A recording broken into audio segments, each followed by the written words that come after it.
जय श्री कृष्णा। राधे राधे।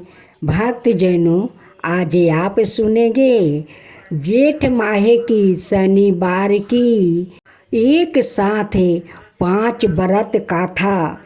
आप श्रवण करेंगे शनि देव की व्रत कथा। एक गांव में एक बूढ़ा ब्राह्मण था जो शनि भगवान का वो परम भक्त था। वो बचपन से वो शनि देव की वो भक्त बन गया। उनकी मंदिर में वो रोज जाकर पूजा करता है और शनिवार के दिन वो ब्राह्मण उपवास करता है। उस दिन प्रसाद शनि भगवान को अर्पित करता है। पूजा समाप्त हो जाता है तो ब्राह्मण जितने भक्त लोग शनि मंदिर में जाते हैं उन्हें प्रसाद बांट देते हैं और जो प्रसाद बाँच जाता है वो ब्राह्मण वो प्रसाद को भोजन करके और रह जाता है। ब्राह्मण देव इतना शनि देव की भक्ति में लीन हो गया था कि वो कभी अपना शादी नहीं किया, अपना परिवार नहीं बनाया। जैसे जैसे दिन बीत रहा था वैसे वैसे ब्राह्मण देव का वयस हो रहा था। जब ब्राह्मण देव शनि देव का पूजा करते करते 60-70 साल का हो गया तब शनि देव से वो रोज मंदिर में कहते हैं एक बात कि हे शनि देव, आपका पूजा में तो मैं लीन हो गया और कभी अपना शादी नहीं किया और नहीं परिवार बनाया। तो हे शनि देव, मेरा अपना कोई नहीं है। हे शनि देव, जो है आप सब कुछ मेरे लिए है। जब मेरा मृत्यु हो तो एकांत में ना हो। जब मेरा मृत्यु को होगा तो आपका मंदिर के सामने होगा। यही मुझे आपसे वरदान चाहिए, क्योंकि आपके मंदिर के सामने बहुत सारा भक्तों रहते हैं। मैं चाहता हूँ कि मेरा मृत्यु हो तो आपका सारे भक्तों के सामने हो, ताकि आपका सारे भक्तों को मैं दर्शन करके अपना प्राण त्यागूं। एक दिन शनि देव ब्राह्मण देव के सपने में दर्शन देते हैं और कहते हैं कि हे ब्राह्मण देव, आप जो चाहते हैं वही होगा। जैसा आप चाहते हैं कि मेरे भक्त के सामने आपका मृत्यु हो वैसा ही होगा। हे ब्राह्मण देव, और एक मैं वचन देता हूँ कि मेरा सेवा आपका यम दूत भी आकर आपको प्राण नहीं लेकर जाएंगे। जब तक मैं हुक्म ना दूँ यम राज का दूत भी आकर आपको नहीं ले जा पाएगा। ब्राह्मण देव का जब सपना टूटा तब कहने लगे कि हे शनि देव, आप तो साक्षात शनि देव है। आप तो सभिन का पिता है, सभिन को दाता है। आपका हुक्म बाहर कोई कुछ नहीं कर सकता है। फिर ब्राह्मण देव दूसरे दिन शनि देव का मंदिर में जाते हैं, वहाँ पर पूजा पाठ करते हैं। अब पूजा समाप्त होने पर सभी भक्तों में प्रसाद बांटते हैं और जो बच जाता है वो खुद भोजन कर लेते हैं। करने के बाद शनि देव के सामने बैठकर ब्राह्मण देव कहते हैं कि हे शनि देव, आप तो सपने में दर्शन दिया था, लेकिन मैं चाहता हूँ कि आप मुझे आकर साक्षात मुझे दर्शन दीजिए, ताकि आपका दर्शन से मैं धन्य हो जाऊं और आपका वैकुंठ में मैं जाकर शरण लूं। शनि देव ब्राह्मण देव को साक्षात दर्शन देते हैं। ब्राह्मण देखकर धन हो गया। वो बार बार हाथ जोड़कर अपना सर उनकी चरण में वो बार बार टीक रहा था। शनि देव उनकी श्रद्धा भक्ति देखकर कहते हैं कि हे ब्राह्मण देव, आपका तो वयस 70 पार हो गया है। अब आप कुछ दिन का मेहमान है। आप देखिए इस पीपल के पास आकर दीप जलाकर यहीं पर रहिएगा, क्योंकि मैं इस पीपल में वास करता हूँ।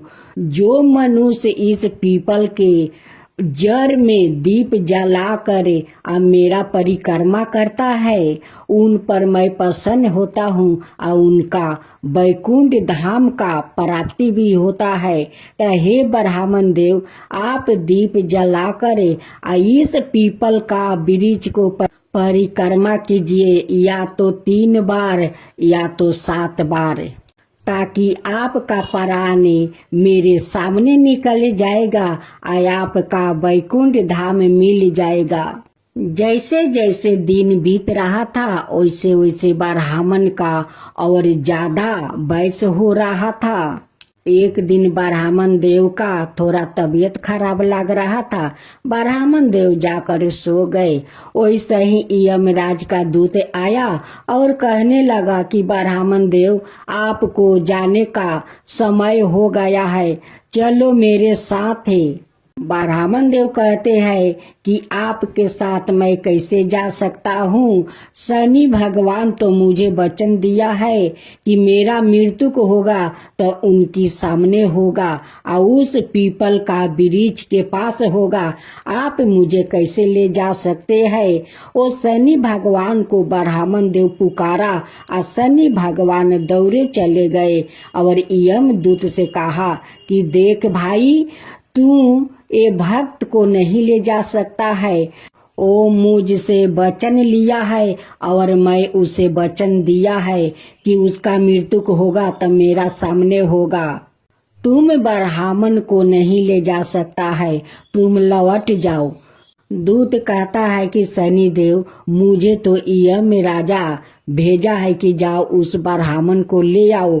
अगर मैं खाली हाथ जाऊंगा तो उन्हें क्या मैं जवाब दूंगा?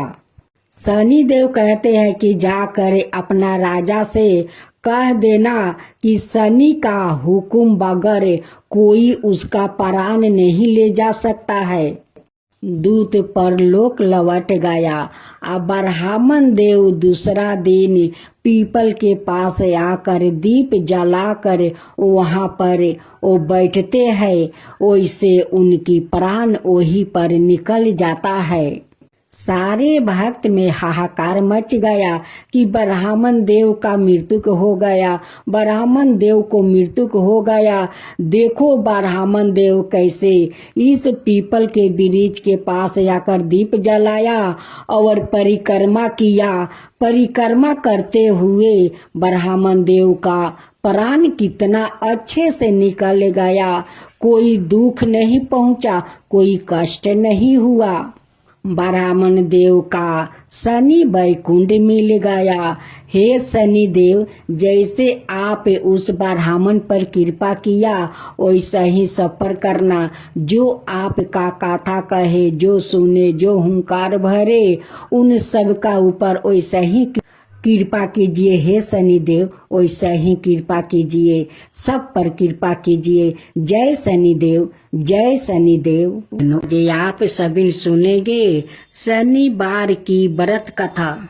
एक बार की बात है, सभी 9 ग्रहों यथा सूर्य, चंद्र, मंगल, बुध, बृहस्पति, शुक्र, शनि, राहु और केतु में विवाद छिड़ गया कि इनमें से सबसे बड़ा कौन है। एक समय स्वर्ग लोक में सबसे बड़ा कौन के प्रश्न को लेकर सभी देवताओं में वाद विवाद प्रारंभ हुआ और फिर परस्पर भयंकर युद्ध की स्थिति बन गई। सभी देवता देवराज इंद्र के पास पहुँचे और बोले, हे देवराज, आपको निर्णय करना होगा कि 9 ग्रहों में सबसे बड़ा कौन है। देवताओं का प्रश्न सुनकर देवराज इंद्र उलझन में पड़ गया और कुछ देर सोच कर बोले, हे देवगणों, मैं इस प्रश्न का उत्तर देने में असमर्थ हूँ। पृथ्वी लोक में उज्जैनी नगरी में राजा विक्रमादित्य का राज्य है। हम राजा विक्रमादित्य के पास चलते हैं क्योंकि वो अन्याय करने में अत्यंत लोकप्रिय है। उनके सिंहासन में अवश्य ही कोई जादू है कि इस पर बैठकर राजा विक्रमादित्य दूध का दूध और पानी का पानी अलग करने का निर्णय करते हैं। देवराज इंद्र के आदेश पर सभी देवता पृथ्वी लोक में उज्जैनी नगरी में पहुँचे। देवताओं के आगमन का समाचार सुनकर सवाए राजा विक्रमादित्य ने उनका स्वागत किया। महल में पहुंचकर जब देवताओं ने उनसे अपना प्रश्न पूछा तो राजा विक्रमादित्य भी कुछ देर के लिए परेशान हो उठे क्योंकि सभी देवता अपनी अपनी शक्तियों के कारण महान शक्तिशाली है। किसी को भी छोटा या बड़ा कह देने से उनके क्रोध के प्रकोप से भयंकर हानि पहुंच सकती थी। तभी राजा विक्रमादित्य को एक उपाय सूझा और उन्होंने विभिन्न धातुओं स्वर्ण, रजत, कांसा, तांबा, सीसा, रंगा, जस्ता, अब्रक, लोहे के 9 आसन बनवाया। धातुओं के गुणों के अनुसार सभी आसनों को एक दूसरे के पीछे रखवा कर उन्होंने देवताओं को अपने अपने सिंहासन पर बैठने को कहा। सब देवताओं के बैठने के बाद राजा विक्रमादित्य ने कहा, आपका निर्णय तो सवाय हो गया है। जो सबसे पहले सिंहासन पर विराजमान है वही सबसे बड़ा है। राजा विक्रमादित्य के निर्णय को सुनकर शनि देव ने सबसे पीछे आसन पर बैठने के कारण अपने को छोटा जानकर क्रोधित होकर कहा, राजन, तुमने मुझे सबसे पीछे बैठाकर मेरा अपमान किया है। तुम मेरी शक्तियों से पराजित नहीं हो। मैं तुम्हारा सर्वनाश कर दूंगा। सूर्य एक राशि पर 1 महीने, चंद्रमा 2.25 दिन, मंगल 1.5 महीने, बुध और शुक्र 1 महीने, बृहस्पति 13 महीने रहते हैं। लेकिन मैं किसी राशि पर 7.5 बरस रहता हूँ। बड़े बड़े देवताओं को मैंने अपने प्रकोप से पीड़ित किया है। राम को 7.5 के कारण ही वन में जाकर रहना पड़ा और रावण को 7.5 के कारण ही युद्ध में मृत्यु का शिकार बनना पड़ा। उसके वंश का सर्वनाश हो गया। राजा, अब तू भी मेरे प्रकोप से नहीं बच सकता। राजा विक्रमादित्य शनि देवता के प्रकोप से थोड़ा भयभीत तो हुआ, लेकिन उन्होंने मन में विचार किया, मेरे भाग्य में जो लिखा होगा ज्यादा से ज्यादा वही तो होगा। फिर शनि के प्रकोप से भयभीत होने की आवश्यकता क्यों है? उसके बाद अनाए ग्रहों के देवता तो प्रसन्नता के साथ वहां से चला गया, लेकिन शनि देव बड़े क्रोध के साथ वहां से विदा हुआ। राजा विक्रमादित्य पहले की तरह ही अन्याय करते रहे। उनके राज्य में सभी स्त्री पुरुष बहुत आनंद से जीवन यापन कर रहे थे। कुछ दिन ऐसे ही बीत गया। उधर शनि देवता अपने अपमान को भूले नहीं थे। विक्रमादित्य से बदला लेने के लिए एक दिन शनि देव ने घोड़े का व्यापारी का रूप धारण किया और बहुत से घोड़ा के साथ उज्जैनी नगरी में पहुंच गया। राजा विक्रमादित्य ने राज्य में किसी घोड़े के व्यापारी के आने का समाचार सुना तो अपने अश्वपाल को कुछ घोड़े खरीदने के लिए भेजा। अश्वपाल ने वहां जाकर घोड़ा को देखा तो बहुत खुश हुआ, लेकिन घोड़ा का मूल्य सुनकर उसे बहुत हैरानी हुई। घोड़े बहुत कीमती थे।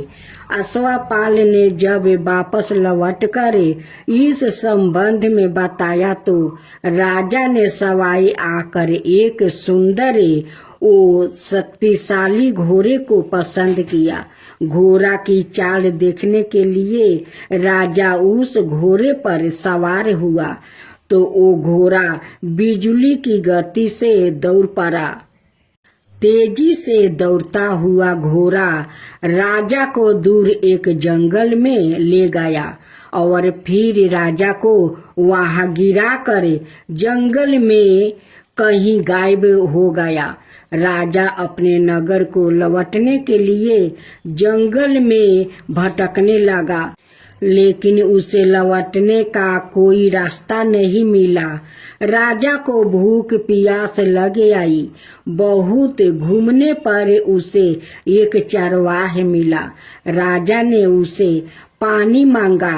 पानी पीकर राजा ने उस चरवाह को अपनी औंठी दे दिया।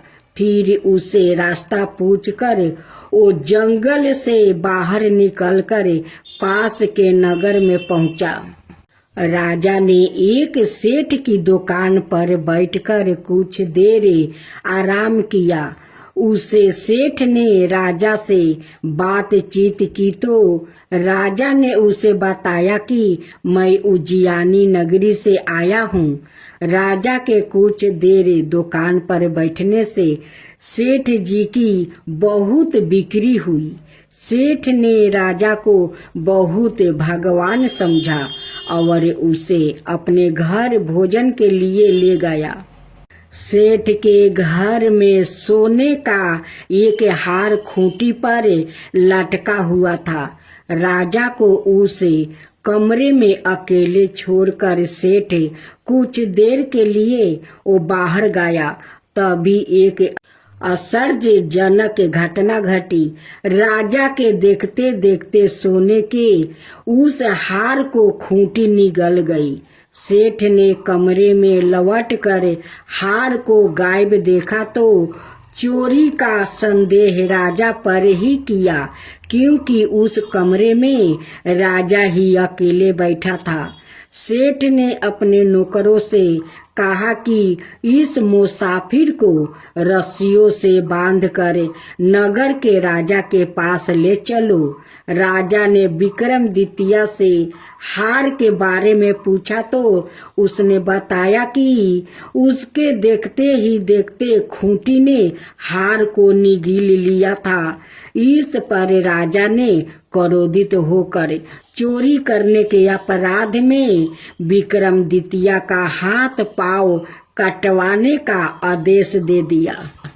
राजा विक्रमादित्य के हाथ पांव कटवा कर उसे नगर की सड़क पर छोड़ दिया गया। कुछ दिन बाद एक तेली उसे उठाकर अपने घर ले गया और उसे अपने केलू पर बैठा दिया। राजा आवाज देकर बैलों को हाँकता रहा।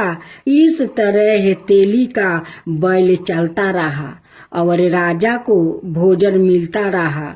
शनि के प्रकोप की 7.5 पूरी होने पर बरस ऋतु प्रारंभ हुआ।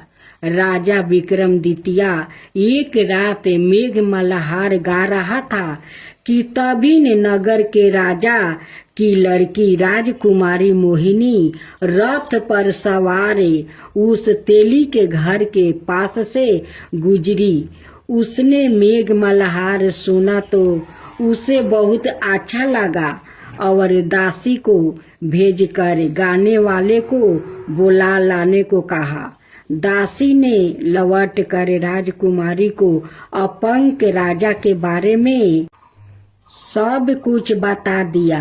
राजकुमारी उसके मेघमल्हार पर बहुत मोहित हुई थी।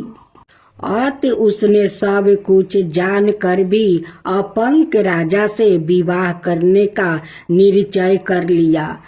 राजकुमारी ने अपने माता पिता से जब यह बात कही तो वो हैरान रह गई। राजा को लगा कि उसकी बेटी पागल हो गई है। रानी ने मोहिनी को समझाया कि बेटी, तेरे भाग्य में तो किसी राजा की रानी होना लिखा है, फिर तू उस अपंग से ब्याह करके अपने पाँव पर कुल्हाड़ी क्यों मार रही है। राजा ने किसी सुंदर राजकुमार से उसका विवाह करने की बात कही, लेकिन राजकुमारी ने अपनी जिद नहीं छोड़ी। अपनी जिद पूरी करने के लिए उसने भोजन करना छोड़ दिया और प्राण त्याग देने का निश्चय कर लिया। आखिर राजा रानी को बेबस होकर अपंग राजा विक्रमादित्य से राजकुमारी का विवाह करना पड़ा। विवाह के बाद राजा विक्रमादित्य और राजकुमारी तेली के घर में रहने लगे। उसी रात सपने में शनि देव ने राजा से कहा, राजा, तुमने मेरा परपोक देख लिया। मैंने तुम्हें अपने अपमान का दंड दे दिया है। राजा ने शनि देव से क्षमा करने को कहा और प्रार्थना की, हे शनि देव, आपने जितना दुख मुझे दिया है अनाय किसी को ना देना। शनि देव ने कुछ सोचते हुए कहा, राजा, मैं तेरी प्रार्थना स्वीकार करता हूँ। जो कोई स्त्री पुरुष मेरी पूजा करेगा, शनिवार को व्रत करके मेरी गाथा सुनेगा, उस पर मेरी अनुकंपा बनी रहेगी, उससे कोई दुख नहीं होगा। शनिवार को व्रत करने और चिंटियों को आटा डालने से मनुष्य की सभी मनोकामना पूरी होगी। प्रातः काल राजा विक्रमादित्य की नींद खुली तो अपने हाथ पांव देखकर राजा को बहुत खुश हुआ। उसने मन ही मन शनिदेव को प्रणाम किया। राजकुमारी भी राजा के हाथ पांव सही सलामत देखकर आश्चर्य में डूब गई। तब राजा विक्रमादित्य ने अपना परिचय देते हुए शनिदेव के परपोक की सारी कहानी कह सुनाई। सेठ को जब इस बात का पता चला तो दौड़ता हुआ तेली के घर पहुंचा और राजा के चरणों में गिरकर क्षमा मांगने लगा। राजा ने उसे क्षमा कर दिया, क्योंकि यह सब तो शनिदेव के परपोक के कारण हुआ था। सेठ राजा को अपने घर ले गया और उसे भोजन करवाया। भोजन करते समय वहाँ एक आश्चर्यजनक घटना घटी। सबके देखते देखते उस खूंटी ने वो हार को उगील दिया। सेठ जी ने अपनी बेटी का विवाह भी राजा के साथ कर दिया और बहुत से स्वर्ण आभूषण धन आदि देकर राजा को विदा किया। राजा विक्रमादित्य राजकुमारी मोहिनी और सेठ की बेटी के साथ उज्जैनी पहुंच गई तो नगर वासियों ने हर्ष से उसका स्वागत किया। उस रात उज्जैनी नगरी में दीप जलाकर लोगों ने दीपावली मनाई। अगले दिन राजा विक्रमादित्य ने पूरे राज्य में घोषणा करवाई, शनिदेव सब देवों में सर्वश्रेष्ठ है। प्रत्येक स्त्री पुरुष शनिवार को उनका व्रत करे और व्रत कथा अवश्य सुने। राजा विक्रमादित्य की घोषणा से शनि देव बहुत प्रसन्न हुआ। शनिवार का व्रत करने और कथा सुनने के कारण सभी लोगों की मनोकामना शनि देव की अनुकंपा से पूरी होने लगी। सभी लोग आनंद पूर्वक रहने लगा। जनों, अब आप सुनेंगे देवी काली की कथा। देवी काली को शक्ति का साक्षात स्वरूप माना जाता है। माता रानी अपने भक्तों पर दया दृष्टि रखती है, लेकिन दुष्ट और दुराचारियों पर विध्वंस भी करती है। महिषासुरी अति बलशाली दैत्य था, जिसका संहार देवता भी नहीं कर सके। इसलिए देवी काली का जन्म हुआ। धार्मिक ग्रंथों में माँ काली के जन्म यह अवतार को लेकर कई मत है, लेकिन सबर मनाए मत यही है कि माँ काली का अवतार दैत्यों के संहार के लिए हुआ था। नवरात्रि में हम नव दुर्गा यानी माँ दुर्गा के 9 अवतारों की पूजा करते हैं, लेकिन जब दैत्यों के संहार के लिए माँ काली का जन्म हो चुका था, तो फिर क्यों माँ दुर्गा को कई अवतार लेने पड़े? आइए जानते हैं इसके बारे में। काली माँ की कहानी छठी सातवीं के देवी महात्म्य के प्रथम अध्याय में काली को महाकाली के रूप में दर्शाया गया है। ओ भगवान विष्णु के सोते हुए शरीर से देवी योग निद्रा के रूप में पैदा हुई, ताकि ब्रह्मा और दुनिया को 2 राक्षसों मुद और कदब से बचने के लिए उन्हें जगाया जा सके। एक बार जब विष्णु जागे तो उन्होंने उन राक्षसों के खिलाफ एक लंबा युद्ध शुरू किया, लेकिन वो अभी भी पराजित थे और अपनी सफलता पर गर्व कर रहे थे। यह देखकर महाकाली ने महामाया का रूप धारण किया और दोनों राक्षसों को मंत्रमुग्ध करने के लिए चली गई। जब वो महामाया से विचलित हुए तो विष्णु ने उन्हें तुरंत मार डाला। बाद के अध्यायों में चंड और मुंड 2 राक्षस थे, जो देवी दुर्गा पर हमला करते थे। दुर्गा इतनी उग्रता से जवाब देती है कि काली उसके माथे से निकलती है और उन दोनों को मार देती है। यहाँ काली को गहरे नीले रंग की त्वचा संधि हुई, आंखों वाला एक पतला चेहरा और खोपड़ियों की माला के साथ बाघ की खाल का कपड़ा पहने हुए बताया गया है। बाद में उसी युद्ध में राक्षस से रक्त बीज, जिसके सेनापति चंड और मुंड थे, युद्ध में काली का सामना करते हैं। रक्त बीज को वरदान है कि उसके खून की हर बूंद जो जमीन को छूती है, उससे उसका एक और कैलोन पैदा हो जाएगा।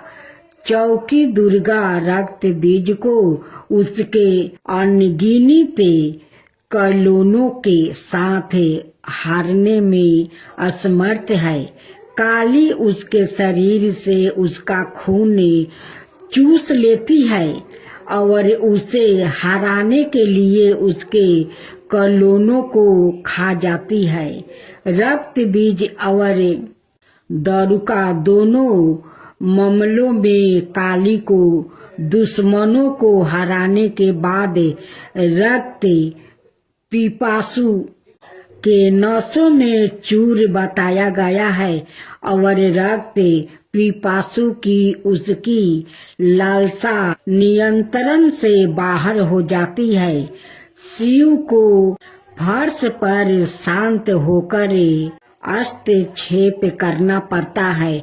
जब काली क्रोध में आगे बढ़ रही होती है तो वो गलती से शिव पर पैर रख देती है और उसकी जीभ बाहर निकल जाती है। वो तुरंत शांत हो जाती है और फिर से दुर्गा पार्वती में विलीन हो जाती है। युद्ध में भाग लेने के बाद शिव ने पार्वती को काली काली तवाचा वाली कहकर चिढ़ाए। पार्वती बहुत आहत हुई और योग योग तक तपस्या करना शुरू कर दिया, जब तक कि उन्होंने अपना काला रंग नहीं खो देती है, इसे त्याग नहीं दिया और गौरी सुनहरी तवाचा वाली देवी नहीं बन गई। उसका छिपा हुआ अंधकारमय अवतारण कोशिकी बन जाता है, जो क्रोधित होने पर काली बन जाता है। काली पूजा उत्सव देवी काली को समर्पित है और विशेष रूप से पश्चिम बंगाल, ओडिया और असम के भारतीयों क्षेत्र में मनाया जाता है। यह हिंदू कैलेंडर के हर महीने में अमावस्या के दिन मनाया जाता है। यह दीपावली के बाद शुरुआत होता है और दिनों तक चलता है।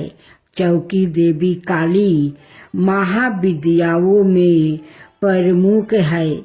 उनमें से प्रत्येक का काली पूजा से पहले अवतार का एक दिन होता है। काली माँ को फलों का प्रसाद बंगाल में खिचड़ी भोग के साथ निरामिष अर्थात बिना प्याज या लहसुन का मटन, मछली, करी, पायस, मिठाई और भाजा गहरे तेले हुए पकौड़े चढ़ाया जाता है। कुछ स्थानों पर प्रसाद के रूप में शराब भी चढ़ाई जाती है। अनुभवी पंडितों का कहना है कि लोग रात भर पंडालों में आते हैं और दिन की तुलना में रात में भीड़ बढ़ जाती है।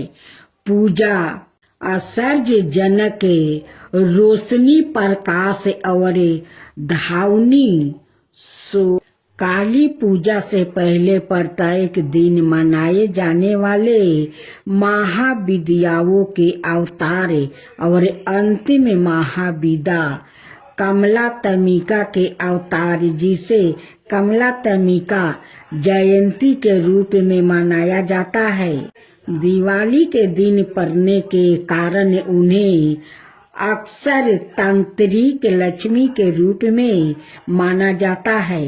इसके कारण और इस के कारण कि लक्ष्मी को विष्णु की पत्नी के रूप में माना जाता है।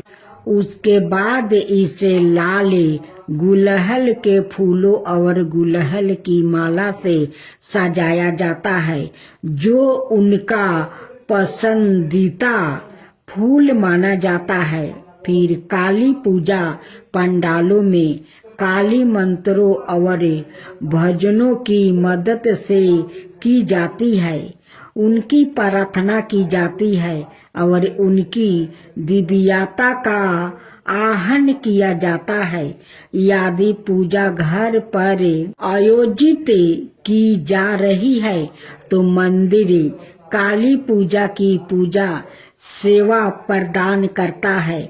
जहाँ भक्त की ओर से पूजा आयोजित की जाती है, मंदिर के पंडितों के पास पूजा के लिए सारी सामग्री तैयार है और भक्तों को बस कुछ निराशों का पालन करना है जो मंदिर द्वारे इसमें। अब आप सुनेंगे हनुमान और ब्राह्मण की अद्भुत कथा। बहुत पुरानी कहानी है। एक छोटे से गांव में देवचत नाम के एक ब्राह्मण रहता है। वो अत्यंत विद्वान है, वेदों और शास्त्रों में निपुण है, लेकिन अत्यंत निर्धन है। जीवन यापन के लिए वो गांव के मंदिर में पूजा पाठ और यज्ञ आदि करते हैं। उनके पास धन नहीं है, किंतु भक्ति का अपार खजाना है।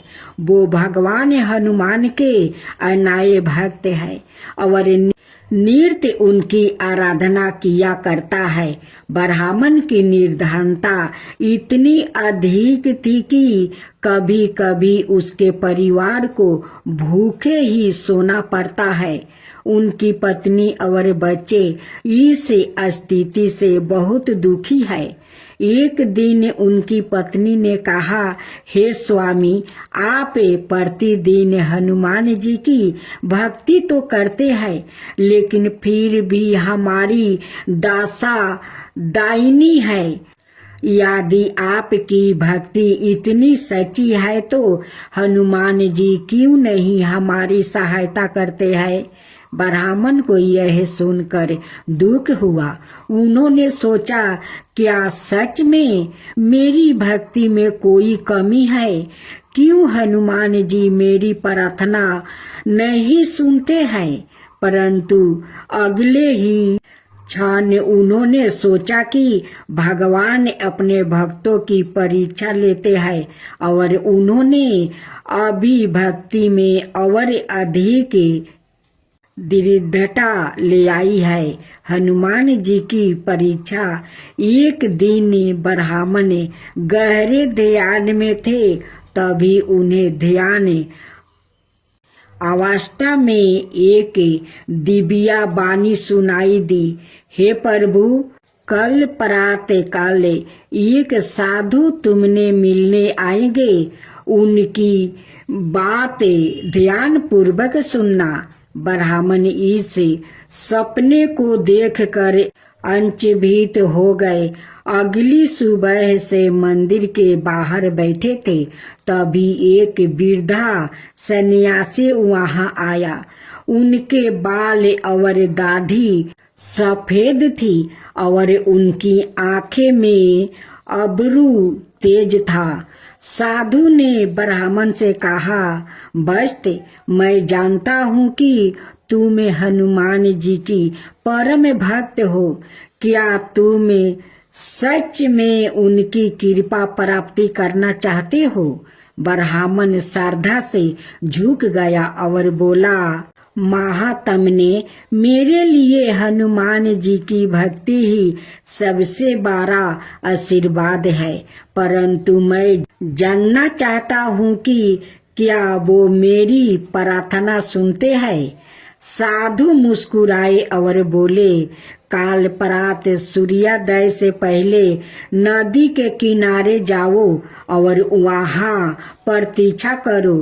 दूसरे दिन ब्राह्मण सूर्योदय से पहले नदी के किनारे पहुँचे और ध्यान मगन हो गया। धीरे धीरे सूर्य की किरणों जल में चमकने लगी। ब्राह्मण कई घंटे ध्यान आस्था बैठे रहे, किंतु कुछ भी नहीं हुआ। वो हताश नहीं हुआ और अधिक श्रद्धा से हनुमान चालीसा का पाठ करने लगा।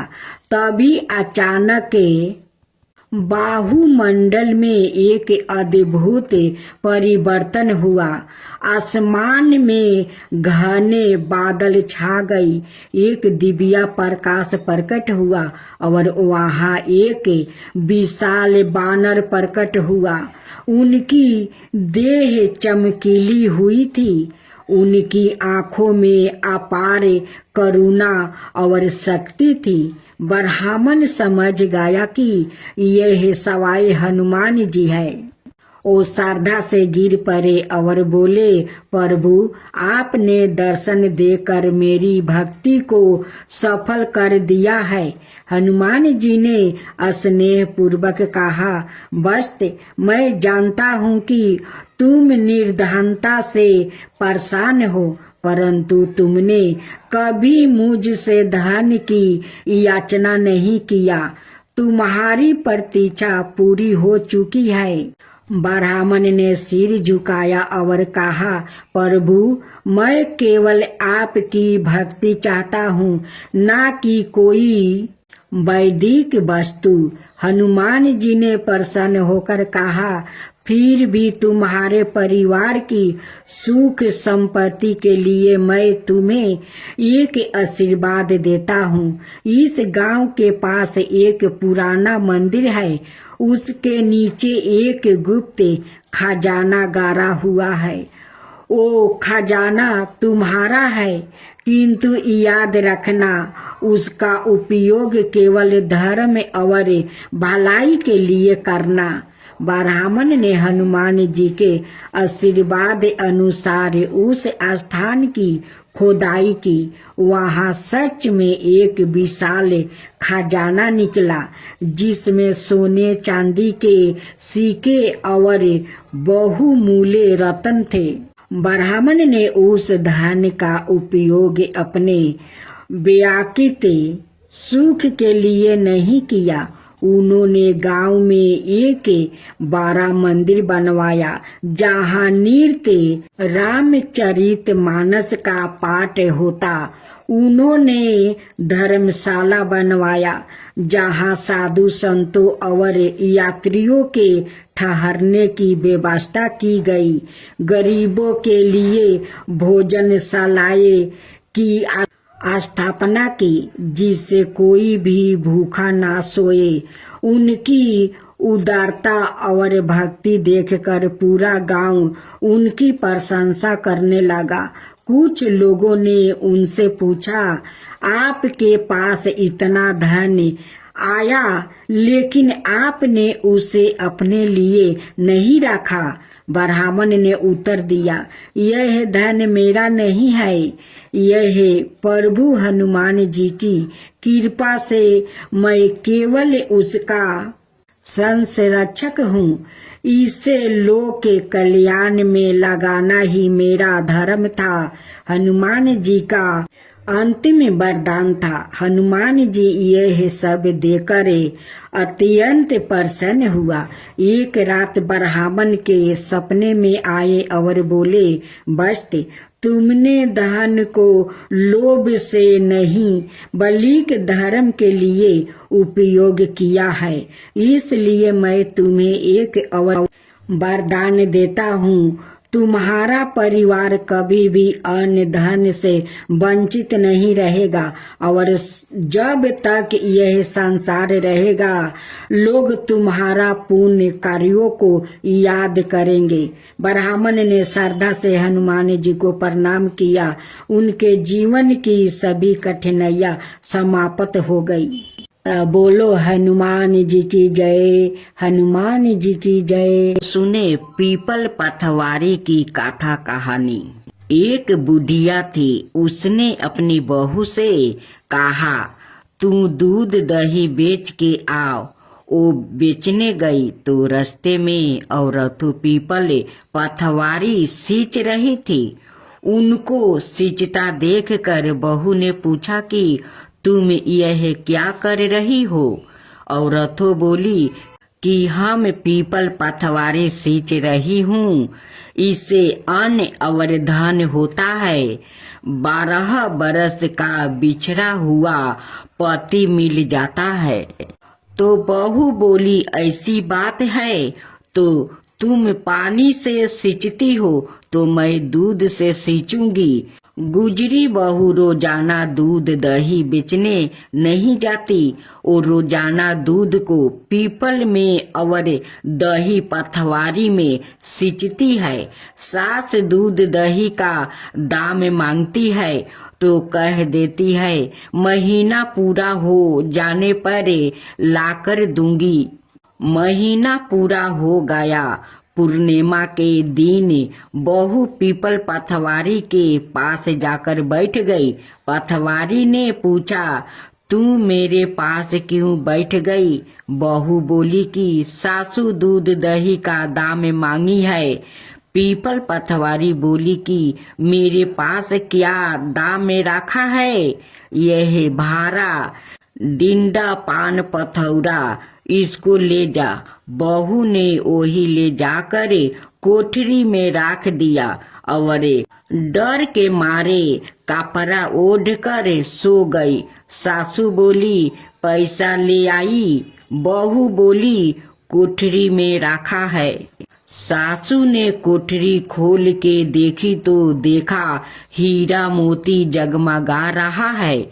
सासू बोली, बहू इतना धन कहाँ से लाई है? बहू ने आकर देखा तो सच में ही धन भरा हुआ है। बहू ने सास को सारी बातें बता दिया। सास ने कहा, अब की महीना में मैं भी पथवारी सींचूंगी। महीना आ गया। सास दूध दही तो बेचे आती, हंडी धोकर पीपल पथवारी में चढ़ा देती। आया कर बहू से कहती, मेरे से दाम मांगे। वो कहती, सासू जी कोई बहू भी दाम मांगती है? मगर सासू कहती है, तू मांगे। बहू बोली, सासू जी पैसा ले आओ। तो सास पीपल पथवारी के पास जाकर बैठ गई। पीपल पथवारी ने सास को पान पथौरा भरे ढिंढरा दे दिया। उसने ले जाकर कोठरी में रख दिया। बहू ने खोल कर देखा तो उसमें कीड़े मकोड़ा बिलबिला रहा है। बहू ने कहा, सासू जी यह क्या? सास ने आकर देखा और बोलने लगी, पीपल पथवारी बड़ी दोगली पटपीठन है। इसके तो धन दिया और मुझको कीड़ा मकोड़ा दिया। तब सब कोई बोलने लगे कि बहू तो सत्य की भूखी सच्ची थी, तुम धन की भूखी थी। हे पथवारी माता, जैसा बहू को दिया वैसे ही सबको देना, जैसा सास को दिया वैसा किसी को ना देना। अब सुने, हर व्रत गाथा के साथ सुनी जाती है लपसी तपसी की यह कहानी। एक लपसी था और एक तपसी था। तपसी हमेशा भगवान की तपस्या में लीन रहता था।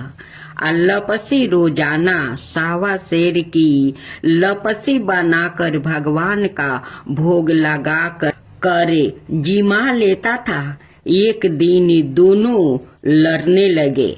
लपसी बोला, मैं रोज भगवान की तपस्या करता हूँ, इसलिए मैं बारा हूँ।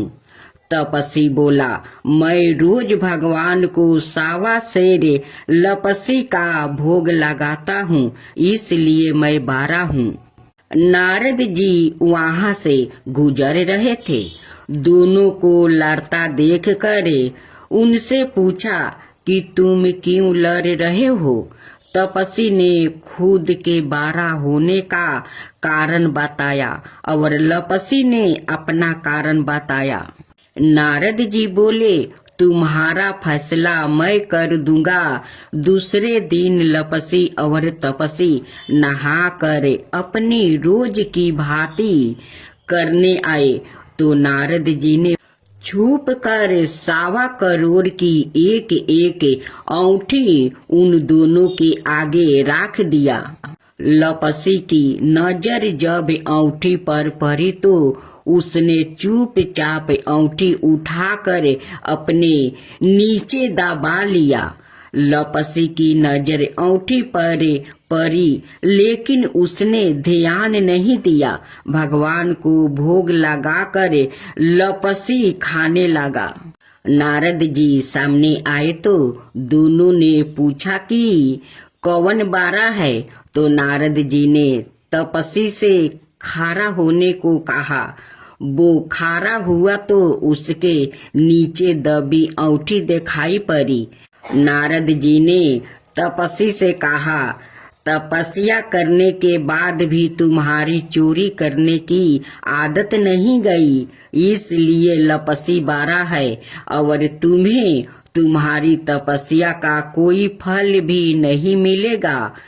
तपस्वी शर्मिंदा होकर माफी मांगने लगा। उसने नारद जी से पूछा, मुझे मेरी तपस्या का फल कैसे मिलेगा।